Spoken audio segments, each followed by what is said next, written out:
So-called NFL draft experts believe up to 6 wide receivers could hear their name called in round 1 here in the 2026 NFL draft. So today on the Fantasy Live Show, we're breaking down the big dogs.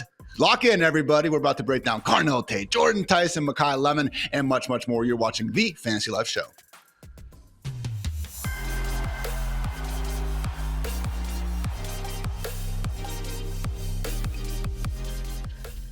We got Matthew Freedman in the house. Your boy Ian Hart is hosting as always. I hope you guys are having a lovely day. And Freedman, we're about to have a lovely day. Talking wide receivers. It's a class that really is, okay, maybe doesn't have the Jamar Chase sort of crown jewel at the top, but it's deep enough that when I told you we were going to talk wide receivers, we quickly decided, okay, we're going to need to break this up a little bit because trying to jam all these guys in one episode probably wouldn't go too well.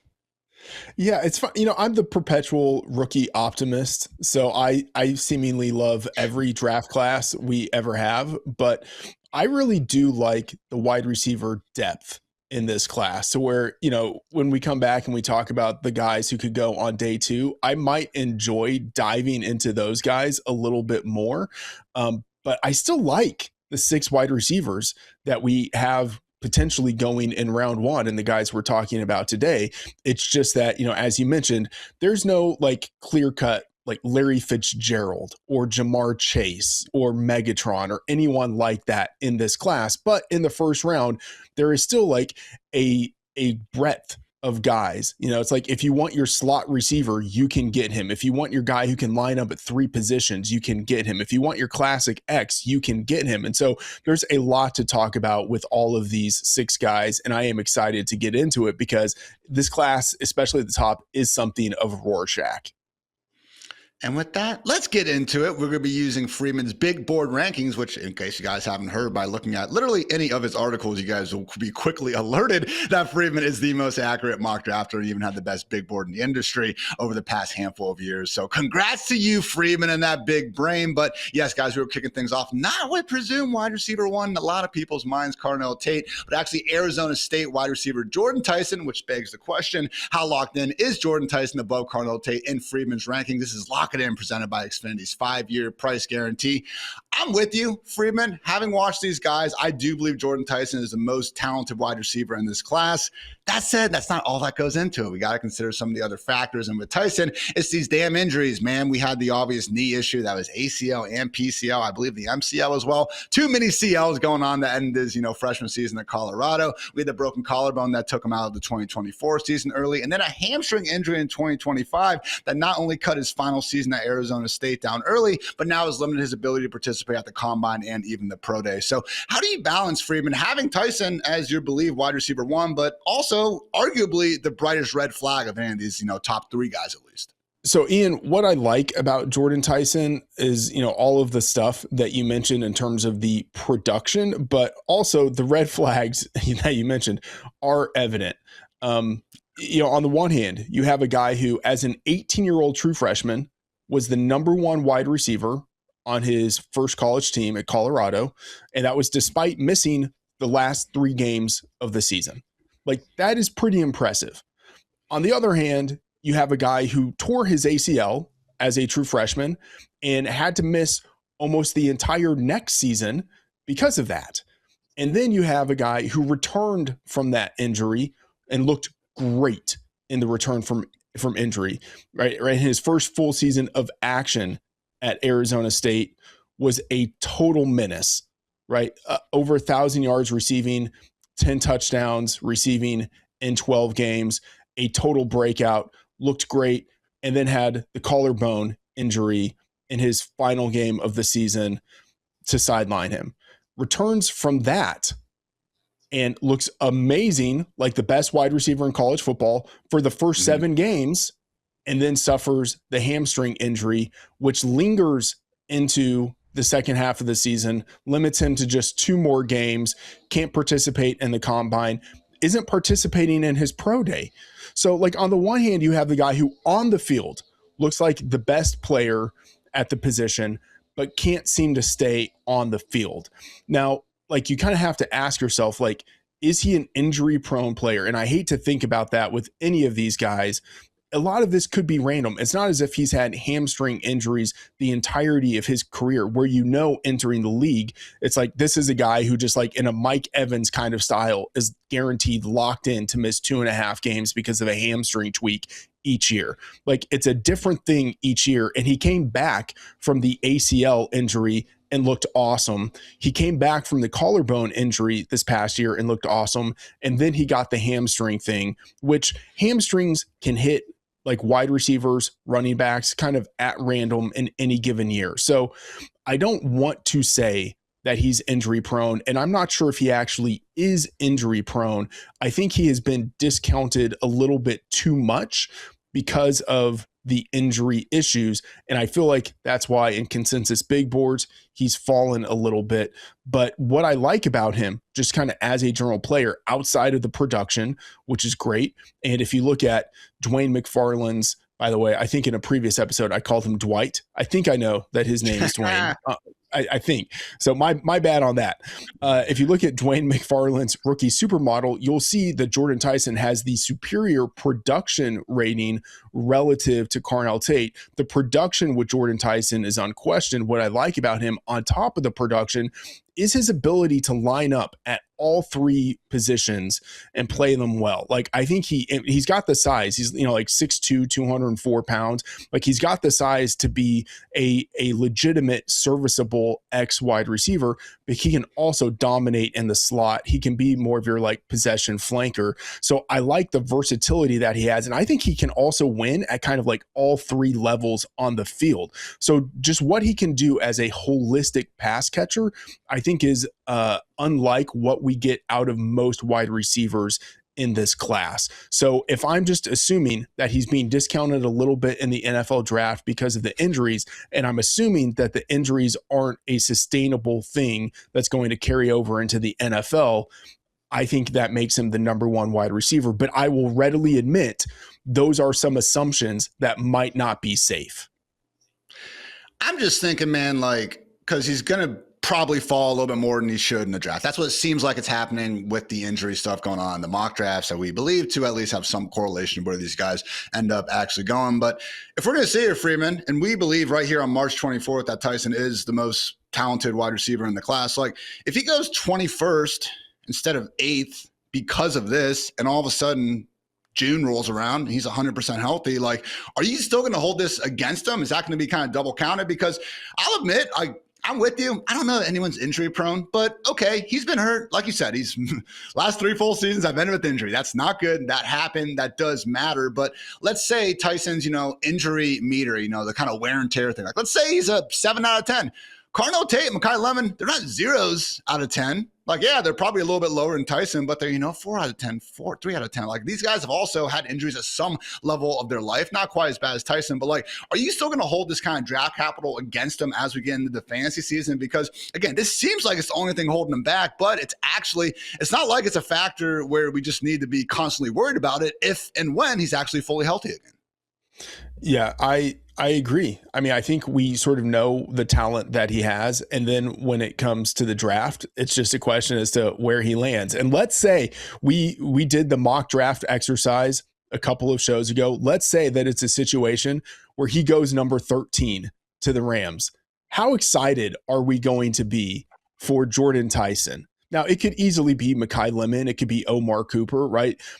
Or they could go offensive line, whatever it is. But if Jordyn Tyson lands in a spot where we think, oh man, he's got like a legitimate, strong play caller who can scheme around him. Let's say in a sort of quote unquote worst case scenario that Jordyn Tyson doesn't do any athletic activities before the draft, no like pro day workout, like individual pro day workout, whatever it is. And let's say he falls all the way into the 20s and he gets to the 49ers and they take him. Are we not going to be excited about Jordyn Tyson with the 49ers, even though he fell 20 spots farther than anyone thought might be possible? Like, no, we would be super excited about the idea of him being like linked up with Brock Purdy and Shanahan. So I think the landing spot is going to impact how we feel about him, but him as a talent, as long as he is healthy entering training camp and he gets the full training camp and we get all those reports about,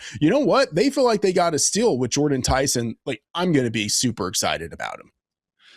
It is, the reality of the NFL draft, the better teams are picking later in the first round, unless we have some trades going on. So really could see some of those, Buffalo Bills, Kansas City Chiefs landing spots there at the very end actually wind up being a net positive there for Tyson. So some comps I came up with, again, I think kind of go along with Freedman's description overall of this being a 3-level, just twitchy separator with everything he's asked to do. I got XL, Deontay Johnson, a little bit bigger, but guys, Deontay Johnson, has some dropsies, which by the way, a little bit of a, issue for Tyson as well at times, but man, just someone who could consistently get open against pretty much anyone. Another kind of guy in that family tree, obviously more towards the top. Gen Z Amari Cooper, particularly with some of the in-breaking rounds that Tyson puts out there, man. Again, just instant, just separation. Maybe doesn't have the same top end speed as a prime Cooper, but I do see a lot of similarities in their game. And then a very common one, Freedman, is Garrett Wilson. I would just add the caveat that is, if the injury gods really hated Garrett Wilson. And that's kind of the crazy thing about that potential pairing the Jets at pick 16.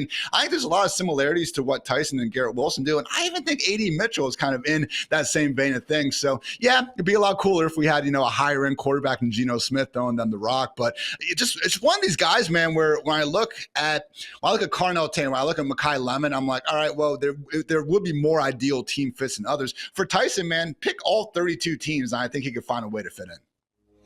No, I like that. And I think you're absolutely right.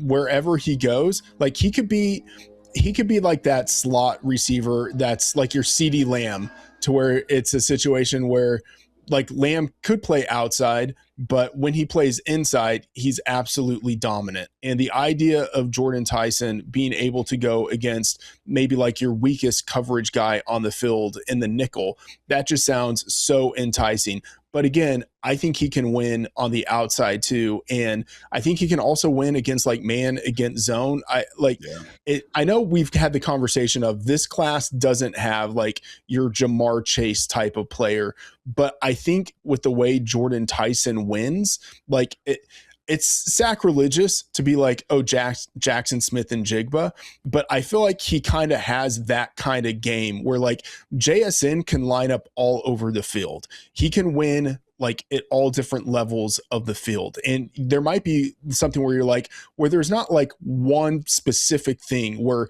as a prospect entering the league, you could have pinpointed and say, this is why JSN is going to be like one of the best receivers in the league. It's just that he does everything at like a level that is above average. It's just like there's above average and then there's like great, and he's like kind of like right in the middle, but that's like with everything. And you put all of those things together and it just means that you have a super well-rounded receiver who does everything at not an exceptional level, but a strong level. And I think that to me is what makes him the number one wide receiver in the class. And again, that's outside of the production. That's just sort of, I think, what he can do on the football field.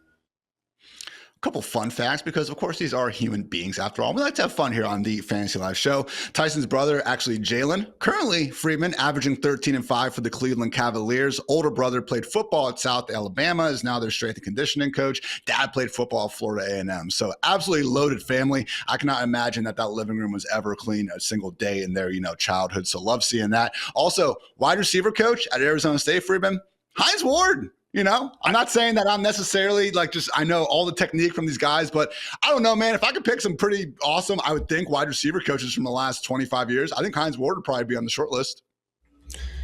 I love that one. People will talk about Brian Hartline at, of course, your Ohio State University and how awesome he is as a coach. And I feel like Hartline is a little similar to Hines Ward in that this was a guy who didn't have the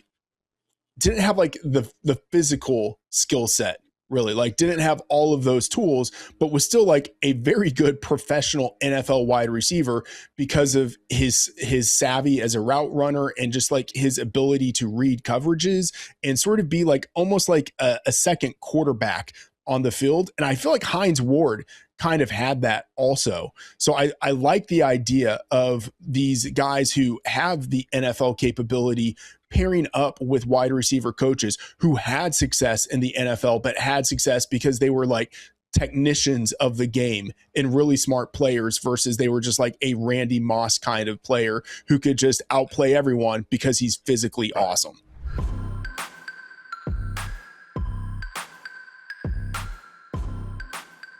Remember, guys, the draft is unpredictable, but your internet price does not have to be. You can lock in fast, reliable Wi-Fi with Xfinity's 5-year price guarantee. You can learn more at Xfinity.com. Do note that restrictions apply. This is for select plans only.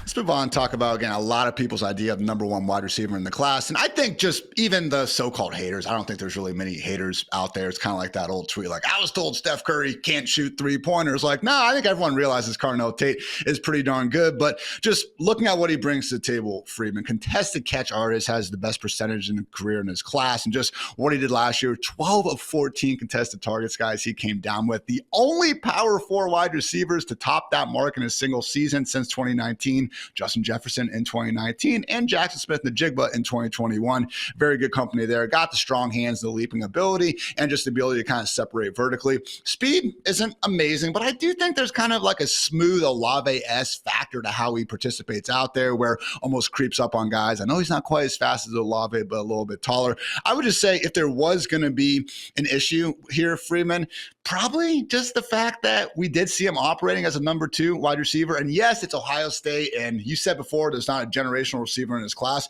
There sure is in next year's class, and that man is Jeremiah Smith. But just there were a lot of times watching Tate where, yeah, cornerback never stood a chance, got on top of him quick, one deep and everything. But I just couldn't help but notice the safety every single freaking time, going over to cover number 4 and saying, we're going to take our chances with Carnell Tate. So how do you balance someone like Tate, who, again, appears to be going top 10, most likely in the NFL draft, with the fact that, haven't exactly seen him be the focal point of a passing attack, since high school? I know. We've had the Carnell Tate conversation, and I feel super conflicted about him because on the one hand, I tend to sort of cling to the priors. And so for me, it's like the priors are like, okay, this guy's 21 years old. He was a 5-star recruit entering college. He went to Ohio State. If you just told me that stuff, I would be like, I know all that I need to know about him. Probably going to be really good in the NFL. And then if you told me, oh, he's going in the top 10, I would just be like, check the box. I don't need to know anything more. Right. We're good here.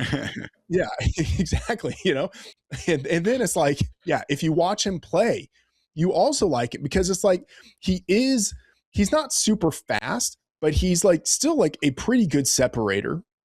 He's not big. He's not the 6'3", 195 that he was listed. He's 6'2", 192, but that's good enough. That plays in today's NFL. That's sort of like Garrett Wilson-esque type of size. I don't think the size is going to be something that hinders him.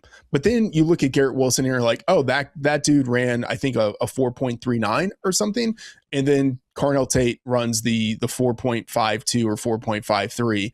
And so you just start to get these little I don't know, these little vulnerabilities in the profile where you think, okay, so much of this is good, but he didn't produce in college. He was never the number 1 wide receiver on his team. And again, playing behind Jeremiah Smith, playing behind Marvin Harrison, playing behind Emeka Egbuka, there's no shame in that, right? Someone has to play behind those guys. Being the number 2 wide receiver behind them is better than most wide receivers could ever hope for. And then I will also say, you don't want to hold it against him that he is entering the NFL now instead of staying in college one more year just to maybe accumulate a little more production that doesn't matter. So, it's fine. I understand it. He played behind some awesome guys and stuff like that is accounted for in the rookie supermodel. And I think it's also accounted for in how scouts view him. And they're kind of making that mental adjustment of, okay, he was never the number 1 wide receiver, but look at the skill set. He still has it all. And so I accept that. But the thing that just sticks with me is that most guys his size, one, there aren't all that many guys who are 6'2" and 192. Normally, they're 6'2", and then you look at Jordyn Tyson, who's 203 pounds, same height. 10 pounds heavier. Or if a guy's 192 pounds, normally he's like 5'11 or 5'10 or something. That's sort of like the Antonio Brown build. Guys who are like this, like lean, that normally doesn't play well. Like normally they don't have like a lot of like play strength. It's just normally easier for cornerbacks to kind of get their hands on them and move them around a little bit. So like the size is a little bit concerning, but if he had like the 4.4 with the size, or like just even a 4.45, I'd be like, okay, that's fine. He's got the athleticism, but he's got the 4.53. And I know that there were people who started talking after the combine about the speed doesn't really matter. Look at all of these other wide receivers who had suboptimal speed and had NFL success. And I will say, like, yes, on its own, speed isn't like the only thing that matters.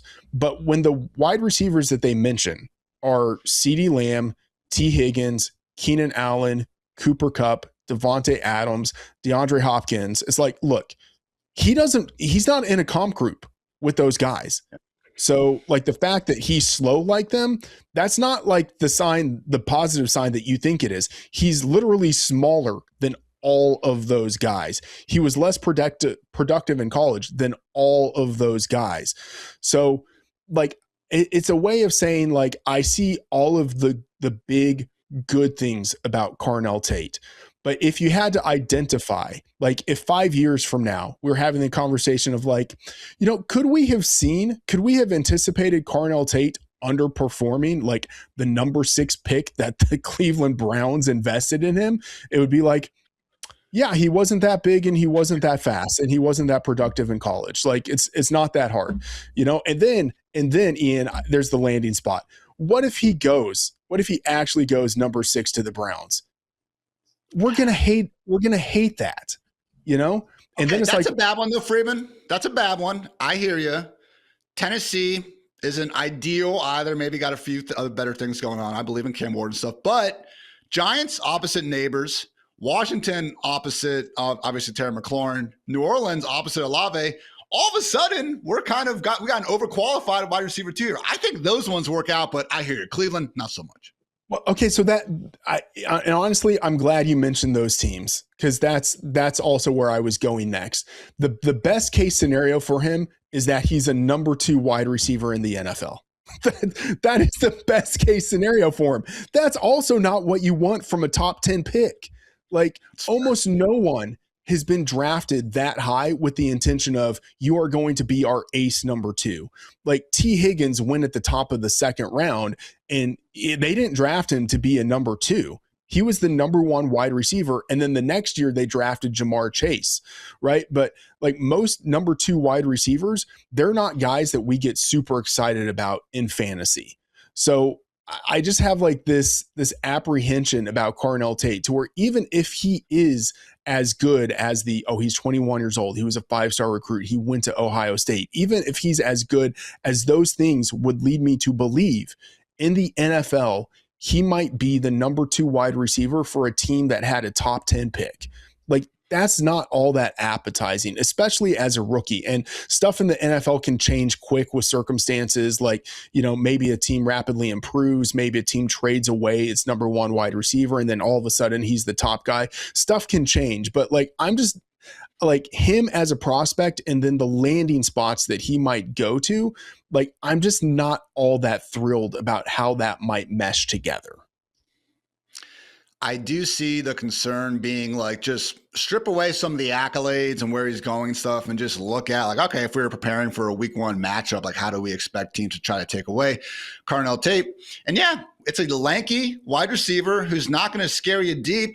I understand that we have plenty of examples of Tate winning against press coverage, but the difference between doing it at the college level and doing it against the NFL player who's been, again, making this his professional job for the last 5 years. So did see a little bit later in the season, Freeman, I don't love the fact that Tate did next to nothing in the Indiana and Miami games, okay? And I know I've seen the clips. I have cried to the clips of Julian saying not seeing him, break loose down the seam and stuff. So it's not all on Tate, as we know with any given wide receiver, but just, man, so many of his wins, the cornerback was playing 8 yards off. And yeah, you give him a runway, dude, and all of a sudden the speed's not that big of an issue, and he can show that fluidity in his route running and everything's fine. But just, I hear you, man. Just Tyson, I see him just eliminate press immediately off the line of scrimmage. He's way too twitchy to handle. And even if he doesn't have, 4.3 speed, he's just already got the cornerback off balance. I don't think that is quite Carnell Tate's game. So yeah, there's still spots where he'd be a great number 2, overqualified wide receiver 2, I would say. But I do think that it could also be a situation where, yeah, maybe he is a little bit, closer to 32 than number 1 if we all of a sudden saw him actually have to be a number 1 wide receiver on an NFL team. So few comps I would throw his way. Mild-mannered George Pickens. Pickens has better yak, but I think what they can do contested catch-wise and getting downfield, it has some similarities there. Taller Chris Olave, I mentioned that. Rich man's Tyquan Thornton. Tyquan Thornton was a dog last year, Freeman. Some people might take that one as a, negative, but I actually like it. So again, just something there where we know we can stretch the field. We know we can, have a level of fluidity out there. But I'm also saying between those guys, it's not like they walked into the NFL and all of a sudden were these alpha number 1s either, which again, if you're using a top 10 pick on the guy, you kind of like them to have that chance. I will say the comps, I thought great comps. Taller Chris Olave, the George Pickens, you definitely see it. I feel like they're built kind of similarly. And I agree with you. I think Pickens, he has another playing level that Carnell Tate kind of doesn't have, especially with like the yak ability. I don't know if Carnell Tate has that to the degree that Pickens has. And then the Tyquan Thornton, I mean, it's like, you're right. Tyquan Thornton, like he got paid this offseason. He got paid more than anyone thought he would get paid. The Chiefs were like, yes, we want more of the Tyquan Thornton experience. But again, Tyquan Thornton is like a number 3 wide receiver, a number 2 wide receiver. Man, like if a team spends a top 10 pick on a guy who is just like the best possible version of Tyquan Thornton, that feels like it's not going to go well. And keeping in mind that Tyquan Thornton actually has speed that Carnell Tate dare not dream of, like it comes back to the speed thing. But like, again, like I know, like I can, like with the way that I'm talking about Tate, it can sound like I hate him, to where it's just like I'm maybe nitpicking these things, but like I'm trying to identify like the potential weaknesses where if we go wrong on Tate, if we got it wrong, what is going to be the thing that we look back at and say we could have identified this? But again, the big things that you like, Ohio State wide receiver, just that's it. Like these guys generally, Marvin Harrison aside, these guys generally do not fail. And then it's like, oh, the 5-star pedigree, and he's 21 years old. Basically, if all you did as an NFL decision maker was invest in dudes who are 21 years old when they're coming out to the league, you would probably do well. So you just put all that together and you think, man, there are a lot of ways in which this could go right for Carnell Tate. Really only one way in which it goes wrong. If it's just like, physically, he just kind of doesn't have it the way that most NFL wide receivers do. Every player we're talking about is tentatively projected to be a top 32 overall pick. They are awesome. I think that's clear. I think it's more productive to go through some of the potential ways that they can fail instead of showing Carnell Tate burning another Minnesota cornerback and just saying, oh yeah, how is this guy going to miss in the NFL? So yeah, again, I think it's okay to poke maybe a few small holes, and we'll see if that even ends up coming to fruition. But Freeman, again, Jordyn Tyson, Carnell Tate, and yes, Makai Lemon, in most people's minds, the top 3 consensus wide receivers in the NFL draft. We did have some big brand national media members publishing top 5 lists yesterday, had the old Twitter sphere in a storm because Makai didn't even make their top 5. I do wonder if this is a situation, Freeman, where it's just reports, but those interviews at the combine seemed like it was a big deal. We had guys like Dane Brugler just, kind of saying in the course of conversation, like, all right, there were some potential concerns there.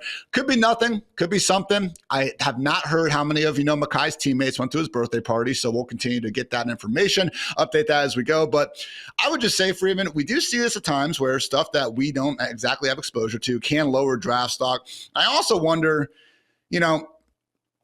when Travon Walker, right? Like when he went number 1, it was one of those things where I don't think that was like super consensus until closer, but then it was like, oh my God, look at the athletic tools, look at the size and everything, just how rare of an athlete. Like I still think NFL teams perhaps value size, speed, athletic intangibles, perhaps more than we even do at this point. So when I look at Makai and I see all the Amon-Ra St. Brown comps, I can see it out there. Sure, the yak ability is awesome. The dude wins mostly from the slot, but can do stuff outside. Awesome production overall. Won the freaking Blittenkoff. Like the dude's talented, but sub 6 feet, under 200 pounds, 40, mid 4.5s at the pro day. Didn't do agility or jumps, which tells us they probably weren't all that impressive. Like when we don't have an elite physical trait and we potentially have some red flags going in the interview process, I mean, could that be enough to actually have Makai Lemon, again, seemingly a consensus top 3 wide receiver, fall into the back half of the first round? Yeah, I think you'll remember as we were going through the early process of mock drafts, we were just coming out of the NFL season, and I would have Makai Lemon mocked to the 49ers. And I was just like, oh man, I love the idea of this sort of like all around chess piece getting in Kyle Shanahan's system. And then it's like, oh, well, he probably doesn't last to the 49ers. And then you think, okay, Steelers, boom, love it. Love the idea of him playing next to DK Metcalf.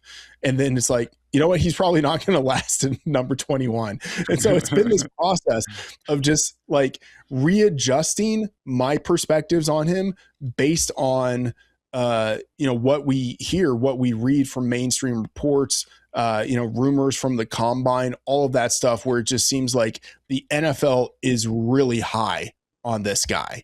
And so high to the point to where now in my most recent mock, I believe I have him at number 8. Yeah, I have him at number 8, which I will just say it just feels a little wrong to me because like I think the Saints need a wide receiver at 8. I feel like Jordyn Tyson makes more sense.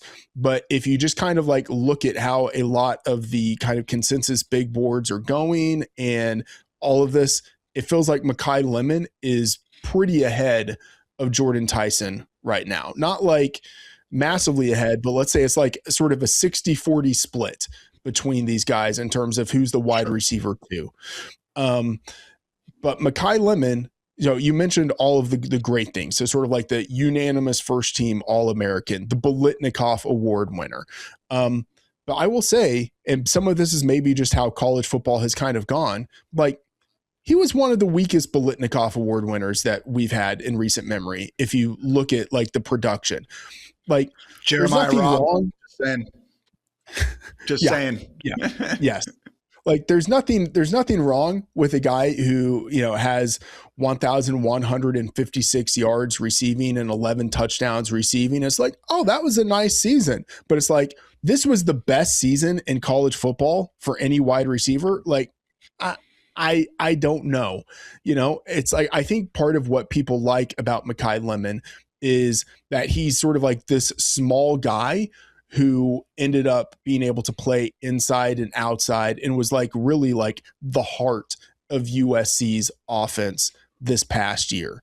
Like he was incredibly important to that team, but I don't know if he's going to be able to play outside in the NFL. I'm fairly skeptical about that. Like, let's think about the Packers with Jayden Reed. Right. And like, I'm not saying that this is the comp, like this is the only comp that you can make, but like Jayden Reed, I think a super athletic player, a really good pass catcher. He's got kind of that, that versatility to where like you can give him the ball as a runner. Like he feels like a Makai Lemon type of player in the way that Lemon projects to the NFL. And like fantasy players, and I'll say like, football fans have liked Jayden Reed, but it's like this dude cannot break into 2 wide receiver sets. And increasingly the league is going into multiple tight end formations where it is 2 wide receivers on the field more and more. And so Makai Lemon, he could be drafted in the first round and still be your sort of slot only player, which means that he's going to be on the field like at the most kind of like 65% of the time, which like that already just super inherently limits his ceiling. So I like the style of player that he is, but I wish that he had like 4.35 speed instead of 4.53 speed at a pro day, which it's like, pro days are already a little friendlier to the athletes, with the stopwatches and everything. So, Makai Lemon has a lot going for him, but I think he is pretty much a slot only player in the NFL. And so it will need to be like a very specific play caller who has in mind, this is the kind of guy that we can build around, and we're going to be heavy in 3 wide receiver personnel. Definitely better from the slot, was used there more often. Went down a little bit between 2024, where he was at 86% of his snaps inside the slot, but 2025 was 66%. I will say he's not your granddad slot receiver. Like, he can still do things I think number ones on the outside do. I mean, he had 25 catches thrown at least 20 yards downfield, Freedman. None of these other round one guys we're talking about even broke 20 on that.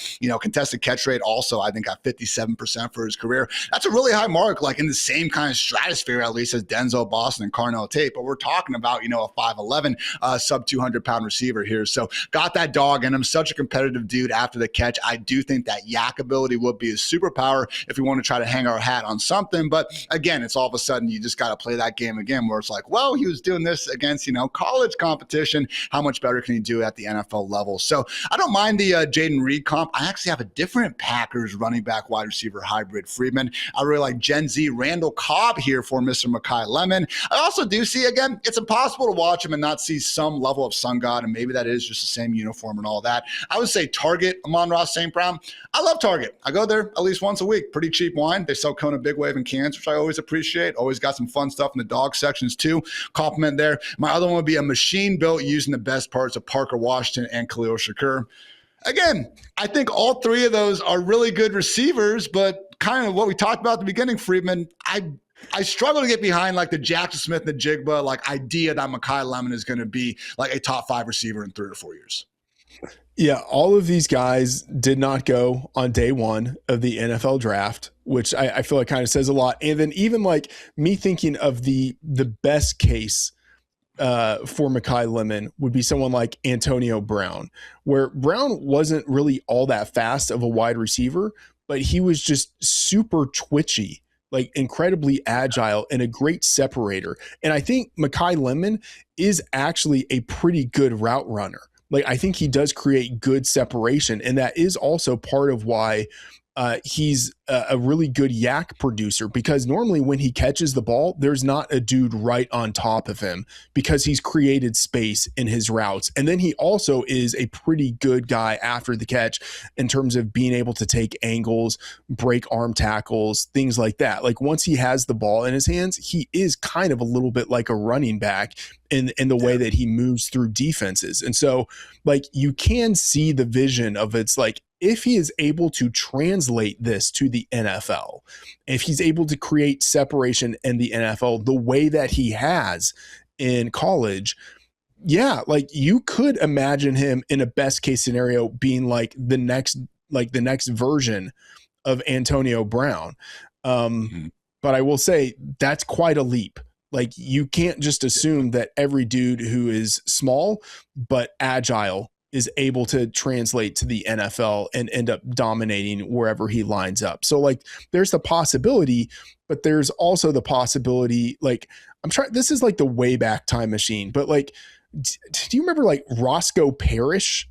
This is not even a name, but I'm just saying, like, there have been like small wide receivers who, like every 5 years, like get drafted in the first round or the first couple of rounds. And it's like, he's small, he's slow. Yeah. But look at how productive he was in college. And the dude is just a great separator. And most of the time those guys don't work out. So I don't know. I'm just a little bit skeptical that we end up seeing the full translation. And maybe he ends up becoming like a really good number 2 wide receiver in the NFL, but that will probably still be disappointing for the team that drafted him in the top half of the first round.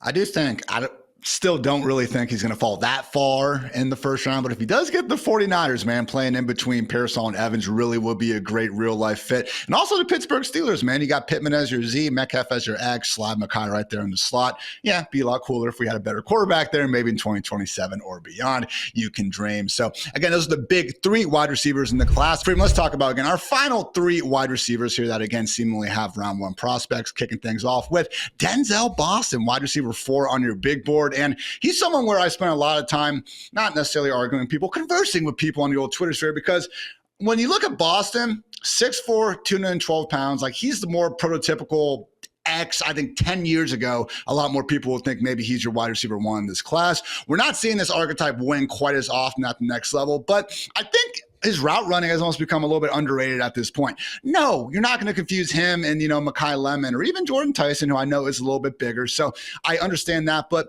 we need to get it through our heads that 6'4", 212, running a whip or a sluggo isn't going to look the same as someone who's 5'11", 190 pounds. I was honestly kind of impressed with what I thought Boston was doing at Washington in the route running department. I don't see the Keon Coleman comps here other than just a size thing, and maybe he's going to go to the Bills. And I also find it funny, Freedman, like Keon had a pretty nice rookie year. Yards per catch, yards per target, scored a lot of touchdowns. Like they were good. He's just a knucklehead and he couldn't get on he couldn't even get active because of off the field stuff. So, maybe not the end all be all worst comp in the world, but whatever, that's a story for another day.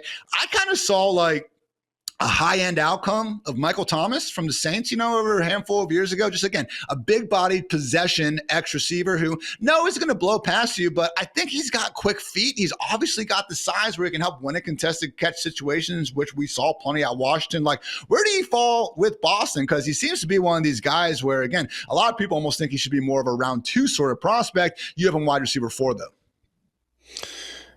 I go back and forth on Denzel Boston. I will say, so the guys that we have in this second tier of first rounders, right? We've got Denzel Boston, we've got Casey Concepcion, and we have Omar Cooper. And however it is that someone wanted to rank those guys within this tier, I probably wouldn't have much of a quibble in it. I do think that we have seen Denzel Boston's draft stock decline. What I like about Boston is that he is that prototypical X wide receiver that you mentioned. Really great size, 6'4", 212 pounds. He's got good agility for his size. He didn't really do much at the combine, but he did the 20-yard shuttle, and he had 4.28 seconds there. For a guy of his size, that is a pretty good mark. And then I know he didn't run at his pro day, which some people are kind of taking as a sign that maybe he's really not that athletic. I don't know. I'm a sicko. I will say that. So like I look up what like these guys did in high school and, try to find 40 times on them in high school and stuff like that. And normally like guys will in college, they will get bigger and they will get faster. And Denzel Boston, the only reason he went to Washington, or the only reason Washington let him into the program, was because at a summer camp at Washington, where he's going through football camp there, running the 40, he had a 4.46 second 40-yard dash when he was the summer before high school, and they saw that and they offered him. Right. But he did that at 6'3", 180 pounds. So yeah, that was 30 pounds ago, but it's super common for guys in college to put on 20 pounds of muscle, like at the wide receiver position, like the big guys, to put on 20 or 25 pounds of muscle and still maintain that speed. So, and I think you see that on the tape, like Denzel Boston, he's not going to be confused with like Zachariah Branch or, like a Megatron or like a DK Metcalf, where it's like, this guy is big and he is super fast, but he is, I think, fast enough for his size. And I also think for his size, he's a pretty good route runner. So I like the things that we see from him there. I will say there is a little bit of Carnell Tate in the production profile, where if you look at what we saw out of Denzel Boston at University of Washington, it's almost nothing early in his career. And that makes sense. He was playing on a Washington team that was absolutely loaded at wide receiver. If you look at the guys who were there, it's not just Rome Odunze and Jalen Polk and Jalen McMillan. He was also behind Jeremy Bernard, who is another guy in this class who was the number 4 wide receiver, a kind of all-around player. So, man, he was buried on the depth chart his first couple of seasons. But then once that log jam cleared out, once Odunze, Polk, and McMillan went to the NFL, Boston immediately became the number 1 perimeter wide receiver. And, from there, he just kept that role. The thing is, he never had like a massive season, right? He never had 1,000 yards, right? He just didn't have that production there. I think some of that was the offense that he was in once that coaching staff that was at Washington and took them to the title game left, right? And he stayed at Washington. Maybe if he had gone with them to Alabama, things maybe would have been a little bit different for him, but he stayed, he was productive. And I know it's kind of a little bit stupid to talk about like punt production or like kick return production or stuff like that, but it is pretty rare for a dude who's like 6'4" and 212 pounds to be used as a punt returner. And not only was he used as a punt returner, he was actually a pretty good punt returner. Like he took one to the house, like, this last year. He had, I think it was a 76-yard punt return touchdown this year. Like he's actually got some wiggle for a dude who is that big. So I know that if you look at the production, it's not going to stand out. But I think everything else kind of points in the direction of this guy could be a competent NFL wide receiver. And I like that he does have the ability to play X. And then I also do like that if we're thinking from the fantasy perspective, he's not going to go in the top 10, which is like, okay, well, that hurts in terms of draft capital, but he's also probably not going to land on a bad team. He has a chance of landing on a team that's pretty good and could use him right away. I love that you brought up again the punt return upside that we've seen. I think that extends into what you see after the catch. Again, and honestly, Keon Coleman's done some okay things after the catch, but like there's more there in the underneath areas of the field than he gets credit for. I think when you watch him, you see a lot of Michael Pittman as well. I've seen the Cortland Sutton stuff and some of the contested stuff he does. That makes sense. But I remember for Carnell Tate, one of the stats I wanted to see was like, okay, I know his yak numbers aren't great, but when he was getting thrown screens, not at the same level as these smaller dudes, but what did he make of them? And Carnell Tate was actually, in terms of yards per target, the second best wide receiver in 2024 and 2025, I believe the stat poll I was, in yards per catch on screens. He just didn't have that many of them. Denzel Boston actually was beating Carnell Tate with 8.8 yards per catch on screen. So very, very good stuff when he was given the yak opportunities. But again, it's Denzel Boston, number 1 option for Washington. They were using him downfield a bit more often. Quarterback play also did him no favors, Freedman. Was able to do some good old research with the tools at PFF. 46% deep ball catchable rate for Boston in 2025. Carnell Tate was at 65%. Makai Lemon was at 64%. Like, we're talking about the 3rd most unrealized air yards of any power 4 wide receiver over these last 2 seasons. Demon Williams, very, very fast quarterback, fun, does a lot of good things. Not always the most accurate. So again, Boston, to your point, like, credit to him for staying loyal, sticking things out in Washington. Like, there is something to be said about that. But I do also wonder if he just could have been in a position to play a little bit earlier and maybe had a better QB. Like, maybe he would be that top 15 sort of pick. I think it's certainly possible. Like, let's imagine a world where there's no Rome Odunze at Washington, but he still has a chance to play in that offense alongside Jalen Polk, alongside Jalen McMillan, and he has Michael Penix throwing to him. Like, could Denzel Boston have been Rome Odunze? Maybe 90% of Rome Odunze, but like he maybe could have just been the full Odunze. Like that is a possibility. So yeah, if circumstances had been different, and you do kind of play those sort of like what if games a little bit, and when projecting some of these guys or trying to contextualize the production or the lack of production. So I do think that he is going to be a sort of your textbook boundary X receiver in the NFL. That's not to say that he's going to be, a league winner in fantasy, but I do think that he comes in and is sort of just like automatically a solid professional. Seems pretty self-aware. Says favorite wide receivers in the NFL: Mike Evans, T. Higgins, and Nico Collins. 3 of the bigger ones. Fun fact, guys: first NFL jersey that Denzel Boston ever owned. Falcons, Mike Vick. I remember having that one myself. I feel like my generation, I'm just, about 10 years older than Denzel Boston. So ours was like the LaDainian Tomlinson powdered blue jersey. So I guess this one is going to be the Mike Vick Black Falcons. I kind of wonder what the next one could be. And then also Denzel Boston in his spare time loves to bake. Freedman even claims that he makes crumble cake muffins at an elite level. Gotta love that confidence out of your wide receiver 1.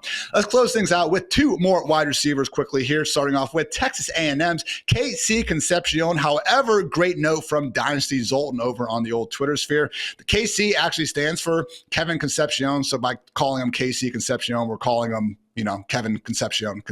But all that aside, Freedman, I like KC more than Kevin. I feel like the hit rate is doing us more favors with that nickname as well. So really, really fun watch here. Even going back to his time at NC State, has legit running back usage on his phone. And it was a little bit gadgety. NC State was doing some wonky things, a lot of formations with like 3 offensive linemen, some wildcat snaps and stuff. But they also just gave him the ball and runs up the middle, got that dog in him. The route running is real nice. So went to A&M, was immediately their best player on offense, can win at all 3 levels of the field. I'm sure you guys all know Matt Harmon and the great stuff he does at Yahoo Fantasy and reception perception. Very, very good. Lots of green there in his, reception perception success rate. Really doesn't seem like there's too much he can't do. My concerns here, though, with Concepcion Freedman, we don't know how fast he is. I know he's quick as hell. Like, that's where he gets to Zay Flowers comps. You watch this dude get in and out of his breaks. Like, he is quick. Top end speed leaves it a little bit, of a question, particularly because he didn't test. And as we know, if you can run a 4.3, you're going to go out there and run.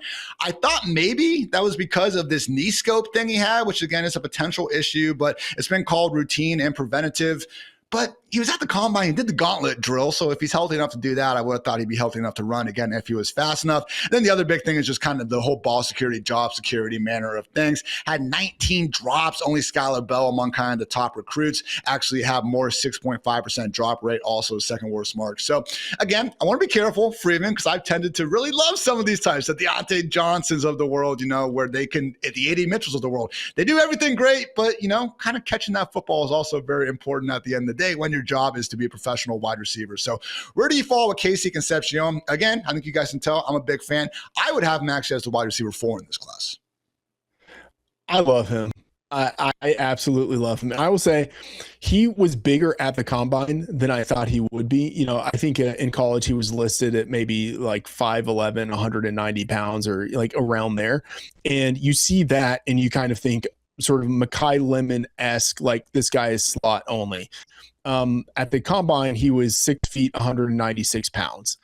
And, that's basically sort of like Omar Cooper, the next guy we're going to be talking about. But like, that's big enough to where it's like, oh, he could play outside. Like, he's not probably going to be an X, but he could be a flanker at that size. And if you think, oh, if he can play on the perimeter, that opens up a hole for him. He's out there in 3 wide receiver sets.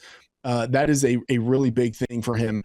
I absolutely loved what he did as a true freshman at NC State, where, most wide receivers, like they have to sort of earn it a little bit. They have to spend some time on the bench. There's someone better ahead of them who's, a junior or a senior. KC came in and right away, he was the engine as a true freshman of that NC State offense. Whereas you mentioned, like, they liked him so much that they were like, oh, we need to give this guy the ball as a runner. He had 320 yards rushing as a freshman on top of the 839 yards receiving with the 10 touchdowns he had there. I loved that usage. And then when he transferred to Texas A&M right away, was the number 1 wide receiver there. You absolutely love to see that. He's coming in as a true junior to the NFL. So the early declare, there's a lot to like about him. I think he can play inside and outside. The rushing production is fantastic. I think that is something that will carry over to the NFL a little bit in that Robert Woods, Jaden Reed kind of way, towards like, he's not going to be getting like 40 carries a season, but could he get 20 carries in a season? Like, yeah, that's possible. He probably gets a carry a game or something like that. And, in the end, that ends up mattering because it's like 100 extra yards. It might feel kind of cheap, but in fantasy, I mean, it still counts all the same. So I think there's a lot to like about him. And given that he can play on the outside, that just makes him all the more versatile. And then to your point, we did not see him run the 40 at the combine, which is a little bit concerning. But when he transferred from NC State to Texas A&M, he had a 40-yard dash time reported of 4.43 seconds at 190 pounds. So I'm sort of feeling like if he was fast enough in his workouts for A&M to be like, yes, we're getting him in the transfer portal and we're immediately making him our number one wide receiver, like he's probably fast enough for the NFL. He's not Xavier Worthy speed, but I think he probably has like Garrett Wilson speed, which is good enough. And just the way him and Tyson, like those are the two guys where when I've watched so far as many wide receivers as I can, like they stand out just with that initial twitch off the line that I do think instills fear in opposing number one corners. And in Concepcion's case, like we've seen him really take it to some of the best corners in college football. Mansfield, Atlanta, LSU, Leonard Moore at Notre Dame, even Brandon Cisse at South Carolina. Not saying, he went B2A on him like for freaking 60 minutes or anything, but like good, solid, like 5 or 6 quality reps against these dudes. That's more than a lot of other wide receivers can say in college football. So some of the comps I did pull out here for KC. Freedman, if Jordan Addison was a good driver. Gen Z, Emmanuel Sanders back in the day, special player. And then Nelson Aguilar, I swear I mean it complimentary, like Raiders year Aguilar, maybe 2017 Aguilar. Again, the guys who can stretch the field with good route running also can give you some good things after the catch. I really like Casey Concepcion, man. The Aguilar one I like because I liked Aguilar when he was coming out of college, right. That's like, and drops, that's a fine drops comp. are the problem.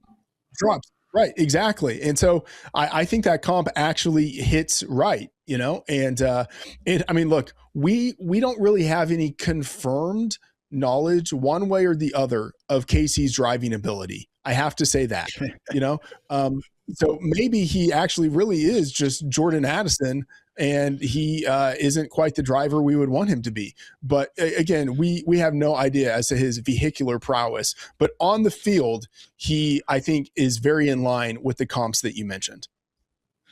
I mean, Myles Garrett might be the best football player on the planet, and he just gets one speeding ticket after another in Cleveland, Ohio. So maybe there's honestly a correlation there that we should be looking into. We'll get Dwayne McFarland, our director of analytics, on the case soon. Last one, Freedman, someone who, again, if we would have recorded this a month ago, I don't think we would have included in here, but based on the way things are going, it does seem like Indiana wide receiver Omar Cooper is making a good case for himself to be potentially a mid-first round pick at this point. So look, man, Cooper, love to see what he can do after the catch. I mean, this last season, guys, his missed tackles force number, 7th best mark among 309 power 4 wide receivers that qualified since 2021. So really good stuff after the catch. Unlike some of these other guys, we're like, oh, we don't quite know if he's fast enough. Verified 4.42 speed at 6 foot, 199 pounds. Like he checks the size speed boxes and also just the body control, man. You see it pop up with his ability after the catch, bouncing off of tackles, but the ridiculous touchdown against Penn State in the back of the end zone. He had a catch against Michigan, I think as a sophomore, where like he got flipped and he actually got like his head and 2 feet down. Like it's one of the more ridiculous plays I've seen. Marvin Harrison Jr. kind of had a similar one against Indiana back earlier in his career as well. So there's a lot to like there. I fully see why this dude is a top 50 overall prospect. Just when we get in the top 20, that's kind of where I'm like, are we really doing this for him? Because he is a later breakout. We didn't exactly see him ball out in some of the bigger games Indiana was in. And just that Indiana offense in 2025, like very, very screen and RPO heavy, which I do think, benefited Cooper a lot and perhaps inflated some of those stats. Obviously an offense with 2 other very capable receivers in Elijah Surratt and Charlie Becker. So I'm guessing with you having Cooper, wide receiver 6, and obviously outside your top 32 on the overall big board, you're a little bit lower on him than maybe some of the other folks making these mock drafts are at this moment in time. Yeah, I do like Omar Cooper, and I think that he ends up going in the first round. But to me, he feels like a little more of your classic round 2 receiver, and from previous drafts. But, everything that you mentioned feels right in terms of like, he's a thick guy. He can play all over the formation. I was not expecting him to run in the 4.4s. That I thought was actually super impressive. I thought he was more of like a 4.55 kind of guy. To run a 4.42 at 199 pounds. Like, that's legit NFL athleticism. He has the size and I think the skill set to play all across the formation. And I think he could end up kind of being almost like a scheme agnostic, really strong number 2 wide receiver. But to your point, the breakout was massively delayed, and he was never, it's a little bit of like the Carnell Tate syndrome. He was never really like the number 1 wide receiver on his team. Maybe he was like, his final season, the number 1 wide receiver with Elijah Surratt. But that is also a little bit disheartening for like a guy who didn't break out until his final season. Even when he broke out, wasn't really the number 1 wide receiver on his team.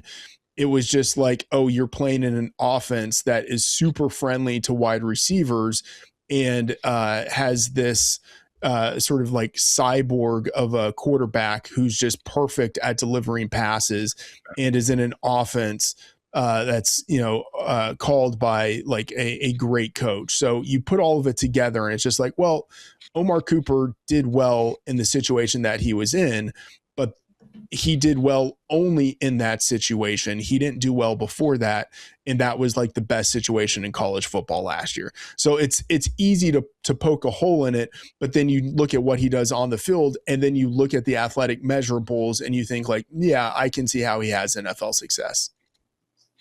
And you mentioned the Robert Woods, shout out Bobby Tree. He's actually retired not that long ago, so hopefully he's having a good time. But yeah, man, that's kind of more so like the Robert Woods and Mecca Ibuka type vibes here from Omar Cooper. Someone who does a lot of things like really well, but maybe doesn't have that one sort of elite trait that you would really want to hang your hat on as being like, this is our number 1 wide receiver. Good luck dealing with him. So I've seen some people throw on the Deebo Samuel stuff. Deebo had an extra 15 pounds on him already coming out of the combine. And just, again, watching what those two do after the catch, not that there aren't flashes, but just, again, I was a little underwhelmed with what Cooper was doing there against the biggest and baddest competition Indiana really had to face. Again, a few plays here or there, but just even the missed tackles force and yak numbers, Freedman. I imagine this is the case for most players, so I'm not going to completely hold it against them. But when I did sort it for, the really tough games, the Ohio States, Oregons, Penn States, Michigan, hey, Indiana played some big games these last years. It wasn't like it was a small sample size, but his yak numbers and the missed tackles force, they really did go from elite to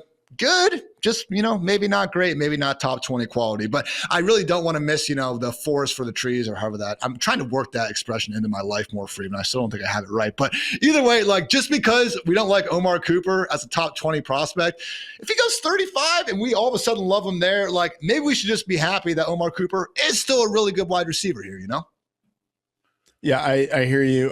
Win in Rome, Ian. Deebo Samuel, that comp, I hate that comp for him. Like, Deebo Samuel was an amazing kick returner in college, and he was the number 1 wide receiver on his team as a sophomore. Like, those things mean a lot, and you just do not have that with Omar Cooper. I just think that even if stylistically they're kind of a little bit similar, Deebo is sort of like the super version of what you hope Omar would be able to turn into. It's just, that's sort of like the aspirational comp, I think. Freedman, we had 52 minutes to talk about 6 wide receivers and failed spectacularly, but I still had a fun time going a little bit overboard with you. I appreciate our producers and our editors here at Fantasy Life helping us out as always. But guys, that's going to wrap up this edition of the Fantasy Life Show. We'll be back talking more NFL draft goodness all throughout the end of March and through April. Myself, Freedman, Dwayne The Rock McFarland, the whole Fantasy Life crew. We appreciate you guys tuning in as always. So for Freedman, for producer Matt, for producer Kelsey, I'm Ian. Thanks again for tuning in. And until next time, take care, everybody.